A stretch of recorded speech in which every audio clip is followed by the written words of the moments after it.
Vamos ver o desespero do Lucas Pedrosa e a Amandinha, que são vascaíno e botafoguense, a preocupação com a volta das ótimas performances do Flamengo. Se inscreva no canal ASR Fla se você não for inscrito, ative o sininho, meta o dedo no like para ajudar aqui nossos trabalhos árduos, beleza?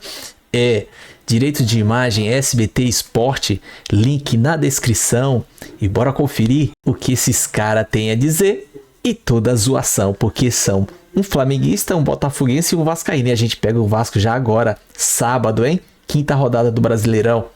Bora lá. Boa tarde, gente, boa tarde, Pedrosa. Ele não deu boa tarde pro pessoal. Ele deu boa tarde, Pedrosa. Boa tarde, Pedrosa. Sabe o que eu vou falar pro pessoal? Tarde.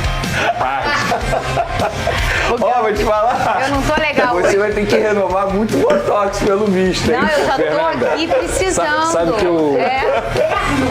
Sabe o que eu mandei ontem no grupo? Tempos sombrios se aproximam. De quem? De mim ou de você? De todos nós. De todos nós, do Rio de Janeiro inteiro. O Malvadão voltou? É isso, Pedrosa? Qual é o percentual de certeza, assim? Que os tempos sombrios se aproximam? Sim. Hoje? Que sabe quem? Sabe quem vai voltar? Aquele que não pode ser nomeado. O Valdemort. Ele voltou ontem. Ele está voltando. Tu viu o queixo do Valdemort? É gol de cabeça, é drible. Mas a noite foi tão boa que o cara perdeu o pênalti, a bola voltou nele. Ai, meu Deus. Tem dia que é dia, Mas não né? tem como... Não, tem dia que é dia. Tem dia que é dia. Que dia é hoje? Meu Deus. 17 de abril, 80% dos tempos sombrios voltaram. Sério? Eu não vou aguentar 80. não, cara. Eu não vou aguentar. 80. Tomara que Ele eles já tenham... me olhou, já me deu vontade de dar um soco no dente dele. Tomara que eles tenham gastado tudo ontem. Cadê? Não deixar nada pra sábado. O que aconteceu? Também. Pra quem não tá entendendo, os dias sombrios, o que significa, Lucas Pedrosa? O Flamengo está de volta. O Malvadão voltou. Ô, gente, o Flamengo venceu o Juventude bem, muito bem. Foi uma goleada, pra quem não sabe, foi 6-0 no Maracanã. E com direito a 2 gols do Pedro, que ficou um tempão parado, voltou de lesão. É o que? O terceiro jogo dele, ô Vene Casagrande? Se a minha memória... Segundo jogo dele. E a reportagem é do Flávio Vinick, que estava lá e conta pra gente. Fala, Flavinho! O Flamengo resolveu rápido o jogo contra o Juventude. Arrascaeta cruzou e Pulgar fez o primeiro de cabeça. Gerson deu um bom passe para o Plata, que marcou o segundo com categoria, aproveitando mais uma chance entre os titulares. Em outro cruzamento do Arrascaeta, dessa vez Danilo, que voltava ao time, fez o terceiro do jogo e o primeiro dele com a camisa do Flamengo. É uma emoção diferente daquelas que a gente, depois de construir uma carreira importante, de tanta dedicação, de tantos anos, que a gente pode ter o privilégio de escolher e de viver, né? Então, estou muito satisfeito de poder viver isso aqui no Flamengo. Esse primeiro gol, espero que eu possa ajudar mais vezes. E o mais importante foi manter o nível da equipe, uma atuação sólida, importante, séria. O quarto poderia ter saído depois do passe do Alexandro, mas Michael perdeu uma oportunidade incrível. Arrascaeta, então, marcou com estilo, coroando a atuação dele com um gol e 2 assistências. O uruguaio é um dos artilheiros do Brasileiro com 4 gols. Mas ganhou um forte concorrente na briga pela artilharia. Wesley cruzou na medida para o Pedro voltar a fazer o que ele mais sabe. Confiante, o atacante até fugiu das características dele, arriscou uma jogada individual e sofreu pênalti. Ele foi para a cobrança. Gustavo defendeu, mas o artilheiro conseguiu aproveitar o rebote e matar a saudade das redes em dose dupla, fechando a goleada em 6-0.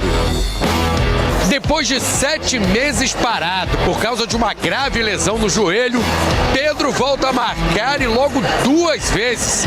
O último gol dele tinha sido contra o Corinthians no dia 1º de setembro do ano passado. O mais importante foi o resultado positivo, o Pedro voltando a fazer gols. E é mais um que vem para somar, né? Nesse ano que vai ser muito difícil. Falta ritmo, falta algumas coisas nele que ele vai pegar conforme ele vai treinando e com a minutagem em campo, né? Então é mais... Não sei ainda se eu posso. Acho que não posso colocar ele titular. Pedro não pode jogar titular ainda. Suspeito de manipulação em aposta, Bruno Henrique entrou e recebeu o apoio da torcida. Não tá na nossa alçada julgar, né? Eu acho que tá na nossa alçada dar suporte ao Bruno, dar carinho que ele merece por ser um cara muito bacana ali no interno do Flamengo, um cara que dá suporte a todo mundo, um cara extremamente profissional, respeitador. Ele tá normal, absolutamente normal, se apresentou com todos os companheiros e, como eu falei na outra entrevista ano passado, a mesma coisa. A única coisa que pedimos, que ele deve pedir, mas eu peço por ele, a presunção de inocência, né? Uma postura de uma pessoa que está totalmente tranquila, hoje entrou em campo, foi companheiro dos companheiros, foi amigo dos amigos e absolutamente normal. Mas a noite ficou marcada pelos gols do Pedro. Que venham outros, o futebol brasileiro agradece. E o Anderson? Foi aniversário dele. Pois é. E ele ainda ganhou esse presente do Flamengo, hein? Olha só, Vene Casagrande tá feliz. Vene, eu quero que você me fale. Foi uma noite muito incrível pro Flamengo. Eu quero que você me fale quem foi o melhor em campo. Dá pra determinar um só? E vamos fazer o seguinte, já te pergunto também qual foi o gol mais bonito. Tem um monte pra você escolher, hein, Vene Casagrande? Nossa, boas perguntas, Fernandinha, mas assim, é difícil eu escolher o melhor em campo. Porque se eu fosse escolher o melhor em campo, tem vários jogadores que se candidatam a isso. É muito difícil. Mas te respondendo de uma maneira direta, não vou ficar em cima do muro, eu vou escolher o Arrascaeta. Por todo momento que ele vem vivendo. Porque eu não lembro de um Arrascaeta jogando tão bem várias partidas consecutivas. Inclusive, quando o Flamengo jogou muito mal contra o Central Córdoba, ele fez uma boa partida. Só que a partida foi muito ruim e a gente acabou nem mencionando sobre isso. E de lá pra cá ele vem colecionando boas exibições essas que dão a ele 4 assistências e 2 gols. Inclusive o gol de ontem, já te respondendo, pra mim foi o gol mais bonito. É algo muito maravilhoso assistir aquele gol do Arrascaeta. É algo simples, só que o simples dele faz ficar fantástico, porque parece fácil, mas não é fácil o gol que ele fez ontem. Mas é muito, assim, ô Fernandinho, eu tenho muitos assuntos para falar sobre esse jogo, porque eu considero uma partida extremamente perfeita do Flamengo, do primeiro minuto ao último minuto. É exatamente isso que o torcedor rubro-negro gosta de assistir e que eu tenho certeza que o Felipe Luiz pede aos jogadores dele. Saída de bola muito boa, marcação sob pressão muito boa, intensidade muito boa, deslocamento dos jogadores sem a bola, perfeito. Se a gente for olhar o gol do Gonzalo Plata, tem toda uma movimentação e aquilo ali não é por acaso, é o Michael puxando a marcação, é o Arrascaeta entrando em profundidade, é o Gerson no meio ali recebendo a bola e dando um passe maravilhoso pro Gonzalo Plata fazer um outro bonito gol na partida também, porque foi um baita golaço, não por conta da finalização dele, mas toda a jogada. O Wesley, por exemplo, um jogador que a gente sempre criticou que precisava melhorar o cruzamento, e o cruzamento que ele deu na cabeça do Pedro foi algo maravilhoso de assistir, isso precisa ser elogiado também. O próprio Pedro, por exemplo, um jogador que estava há muito tempo sem entrar em campo, ele entra em campo contra o Central Córdoba, fica alguns minutos, mostrou ali que precisava mais de minutagem e ontem entrou e aproveitou todas as oportunidades. O Alexandre, que eu acabei de ver aqui, embora tenha sido substituído, mas o tempo que ele ficou em campo fez uma baita partida também. Então, Fernandinho, eu considero dentro de campo uma partida perfeita do Flamengo. É uma partida daquelas do Felipe Luiz botar num DVD e sempre que ele quiser dar exemplo para os seus jogadores, ele utilizar todas as jogadas, tudo que foi trabalhado nesse jogo. Inclusive, os 2 gols de bola aérea do Flamengo no primeiro tempo, do Pulgar e do Danilo, é algo ensaiado, é algo trabalhado. E eu tenho certeza que o Felipe Luiz estudou bastante o adversário, no caso do Juventude, porque o fraco do Juventude é justamente bola aérea. Sim. E muita gente hoje brincando comigo na rua, é muito fácil fazer 6 no Juventude. É fácil você falar isso se você não estiver assistindo aos jogos do Juventude, porque o Juventude ele vem fazendo boas partidas. Então, o Flamengo que fez parecer fácil, diante dessa partida que eu considero perfeita dentro de campo, do primeiro minuto ao último minuto. E esse é um ponto, e eu estava até, enquanto você falava, olhando a tabela, para lembrar se eu não ia falar uma besteira. A gente está na 4ª rodada do Campeonato Brasileiro e a gente ainda não tinha assistido a uma partida em que um time tem uma soberania de ponta a ponta com placar tão elástico, porque o controle a gente até já encontrou em algumas partidas, mas o placar elástico denuncia a diferença, o abismo técnico entre uma equipe e outra. Comentamos aqui já várias vezes que essa temporada, uma vitória tem que ser comemorada como um título, porque é uma temporada muito disputada, mas pela primeira vez nesse Campeonato Brasileiro a gente viu um time sobrar, não só no placar, como também tecnicamente em campo. E esse time foi o Flamengo agora contra o Juventude. A gente viu o 3-0 mais elástico, o 3-0 do Corinthians no Vasco, mas que também não foi assim, ai meu Deus, uma soberania. A gente viu o Inter no Cruzeiro também, que foi um bom domínio do Inter, 3-0, mas com falha de arbitragem.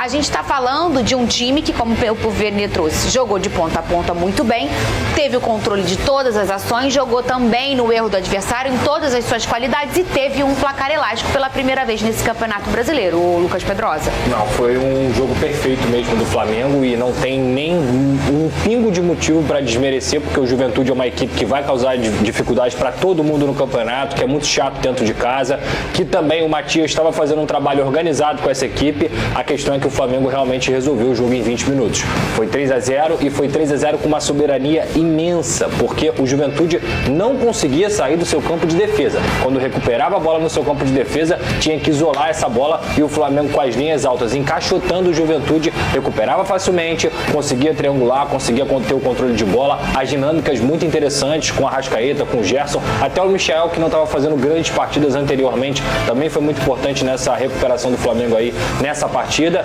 Então foi um jogo perfeito mesmo, assim, impressionante o nível do trabalho do Felipe Luiz, impressionante tudo que o Flamengo conseguia produzir, a facilidade que o Flamengo deixou na partida, porque a grande verdade é essa, com as dinâmicas com o Wesley também caindo sempre pelo lado direito. O Plata, para mim, quando ele tá bem, ele é um jogador muito importante. Eu acho que o Plata, independentemente de qual for formar o ataque principal do Flamengo, o Plata tem que estar nesse ataque, porque é um cara que consegue não só jogar de costas, mas também de frente, tem muita força, infiltração, facão. A Arrascaeta é um gênio, já falei isso aqui, com ele bem fisicamente, o Flamengo só ganha com isso, porque ele tecnicamente é muito diferente, mas não é pouco, não é muito diferente. Então, assim, o resumo é esse. Foi o avassalador Flamengo, um time que encaixotou o Juventude, que conseguiu jogar com as linhas altas, que tinha uma marcação alta muito bem feita, que todo mundo jogava como um grupo, coletivamente, todo mundo próximo, as linhas próximas, seja com bola ou sem bola, é perfeito. É o tipo de atuação que lá na frente, como que eu gostaria de ver o Flamengo jogando? O torcedor tem que falar, pô, aquele jogo contra o Juventude a gente conseguiu massacrar.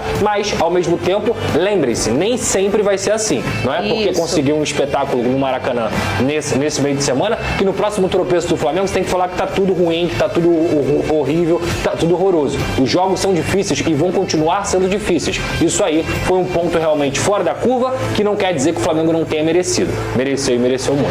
Aí você falou muito bem do Flamengo, o Vene também falou muito bem, uma noite mágica, né, para o torcedor rubro-negro, para o Anderson que estava fazendo aniversário. Mas Vene Casagrande, você tem alguma crítica a fazer para o Flamengo neste momento? Vamos lá, eu tenho uma sugestão primeiro ao Felipe Luiz. Posso dar uma sugestão? Que pode. Quem sou eu, né? Não, mas é apenas a gente é pago para falar aqui, tá bom? Eu acho que pode se tem falar. um aprendizado nesse 6-0, na verdade esse aprendizado a gente já sabe há muito tempo. O Pedro não pode bater pênalti. O Flamengo precisa arrumar um outro cobrador de pênalti. Porque o Pedro, se ele tem algo a melhorar, é a cobrança de pênalti. Não é o forte dele. Ontem ele deu sorte que ele conseguiu botar a bola na rede, mas em determinado momento da temporada isso pode fazer diferença. Agora, o meu outro ponto, e aí é uma crítica, é em relação à arquibancada. Porque o Flamengo não pode jogar para 31 mil pessoas e ter dois setores fechados, como a gente viu ontem no Maracanã. E fazendo assim, uma busca rápida, no Flamengo Juventude da temporada passada, deu 60 mil pessoas. 60 mil pessoas no Maracanã. Fui ver o preço médio do ticket, R$50. Esse ano, mesmo o Flamengo Juventude, metade do público, o preço médio R$75. Ou seja, é uma valorização, me corrija se eu estiver errado, de 50%. Não sei te corrigir. entendi. É isso, é de 50%. Eu fiz essa conta várias vezes, então é isso. Pra fazer vídeo pro meu canal. Tá bom, de 50%. Benê, então eu tô confiando. É a minha única crítica, porque de fato... É o preço do ingresso ou o torcedor? Ah, o preço. O preço do ingresso, obviamente. Tanto é que ontem a gente pôde ver no Maracanã os torcedores xingando o presidente Bap, fazendo protesto, pedindo para diminuir o ingresso. Eu entendo a diretoria que está tentando fazer a conta fechar quando fecha um setor justamente para diminuir o custo da operação do Maracanã. Todo estádio faz isso, exatamente. Gente. Aí está tentando fazer a conta fechar. Só que eu acho que precisa pensar numa outra forma para não prejudicar o público. Porque o público não pode ser prejudicado, o torcedor rubro-negro não pode ser prejudicado. E a partir do momento que o Flamengo joga para apenas, e eu vou considerar apenas 31 mil pessoas, porque o Flamengo, se a gente for pegar a média de público na temporada passada, era para mais 50 mil pessoas no Maracanã. Pro tamanho do Maraca, 31 fica com aquela cara de vazio. Né? 2 setores fechados. Então, essa é a minha única crítica em relação à noite de ontem. Por isso que eu boto aí uma noite quase perfeita, entre parênteses. Então, mas dentro de campo não tem como. Eu já... Não tem como achar uma crítica. Vocês estão percebendo que isso é um movimento muito forte no futebol brasileiro nessa temporada, deu uma piorada? Vocês estão desde os estaduais, mas a gente acha que é o estadual. Inclusive, a gente viu Flamengo e Grêmio, por exemplo, recentemente. A torcida do Grêmio não compareceu, mas ingressos caros. O jogo do Palmeiras não estava vazio? Sim. O jogo do Palmeiras com o Corinthians? Flamengo, Palmeiras lá na rua Barueri, na Arena Barueri. Fazer um time como é o do Flamengo não custa barato. Isso a gente consegue entender. Produzir esse espetáculo que o Flamengo produziu ontem também não custa barato. E a gente consegue entender que no mundo do futebol a questão da conta tem que ser fechada. Agora, eu me pergunto se a diretoria prefere ver o Maracanã lotado, mesmo com ingressos mais baratos, ou prefere fechar setores. Eu acho que essa resposta é muito simples. Não, o Bap já falou sobre isso. É simples essa resposta. Ele prefere do jeito que tá, entendeu? Fechar e que tá errado. Desculpa, tá errado. É porque acontece, aí eu acho que é o pensamento dos clubes que estão tentando se modernizar, e o Flamengo foi um dos primeiros do Brasil a fazer isso, eles querem reforçar o seu sócio, e aí eles não acham justo com um cara que paga o sócio e é o cara que ajuda efetivamente ao Flamengo, ele tem aquela garantia, o ingresso mais barato, só que aí você elitiza um esporte que é um esporte popular. E o Flamengo é um clube popular. E eu já falei várias vezes aqui nesse programa, e eu entendo o olhar do Flamengo, porque é a renda do clube mesmo. Eu entendo também. Eu entendo, porque... Só que eu acho que eles precisam se reunir para chegar a algo melhor. Mas vamos pensar numa coisa, Benê? Faz um sócio mais barato. Não, faz um setor. Olha, vocês já foram no Carnaval? Sim. O Carnaval é uma avenida onde tem gente que pagou 10 mil reais e tem gente que pagou 30. Tá vendo o mesmo espetáculo, só que um com um conforto ali e o outro sem um conforto. Mas o espetáculo que é do povo, todo mundo pode assistir. Por que no futebol não tem isso? Sei lá, 4 mil ingressos, um cantinho do Maracanã, não sei, do estádio. Bota um preço popular, vai fazer fila, mas você vai dar oportunidade pro povo que gosta do Flamengo, que é rubro-negro. A gente já viu outro dia um menino que trabalha na porta do Maracanã, ele nunca entrou no Maracanã e viu o Flamengo jogar. E não é só o Flamengo não, tá, gente? A gente tá usando o exemplo aqui, mas são todos os... Eu acho que é esse campeonato brasileiro, porque tem vários jogos com estádio vazio. Eu acho que tem outro ponto principal que é o seguinte: ontem foi fácil pro Flamengo no sentido do Flamengo fez parecer fácil, sendo que vão ter jogos em que o Flamengo vai precisar dos 50, 60 mil, gritando o tempo inteiro. Então, até esportivamente, ter o estádio lotado vai ser interessante pro Flamengo. Então, assim, beleza, ontem foi tranquilo, mas contra o Central Córdoba, talvez não tenha sido tão tranquilo. Quando enfrentar o Palmeiras no Maracanã, prefere jogar para 30 ou para 60? É mais ou menos isso. A conta tem que ser essa. Isso tem que estar incluído na conta. Que esportivamente a torcida do Flamengo faz e sempre fez a diferença. E qualquer torcida do Brasil. Até porque o estilo da torcida muda, né? Porque a gente pode ver contra o Central Córdoba, o Flamengo tomando de 2-0 no intervalo e as pessoas tirando do céu. E assim, eu não vou ficar aqui criticando, mas o estilo muda. Em outros tempos, a gente viria um torcedor apoiando. Sim. Criticando, talvez. Perfil, né? Eu não quis falar isso, que eu não tenho lugar de fala. Mas isso também está incluído. É claro. A selfie, ué. Esse é um assunto que dá um bom papo aqui. E o povo gosta porque a gente faz um programa aqui de TV aberta bem popular. A gente fala para os 4 grandes do Rio de Janeiro. E o povo às vezes fica chateado. Na hora que o Benê falava, já apareceu um Twitter ali de um torcedor concordando com o Benê Casagrande. Cara, a zoeira é bom. É boa demais. Eu gosto de ver esse pessoal. O Valdemon tá voltando pra eles, né? Pra gente não. Pra gente o cara é o do bem. Ele é até evangélico. Por ironia do destino. O cara fez o gol e o Lucas Pedrosa, ele tá dando a ilusão, quando o Pedro melhorar, ficar 100%, vai ser pior ainda. Ele, cara, tá voltando agora, não tá 70%. Quanto que ele tá por cento? Diz aí você. Mas ele tá voltando DM e já fez o gol. E o cara tem o faro, tem o cheiro da que a bola gosta, que nem o Oswaldo Pascoal fala. Mas é verdade, cara. Imagina quando esse cara tiver 100%.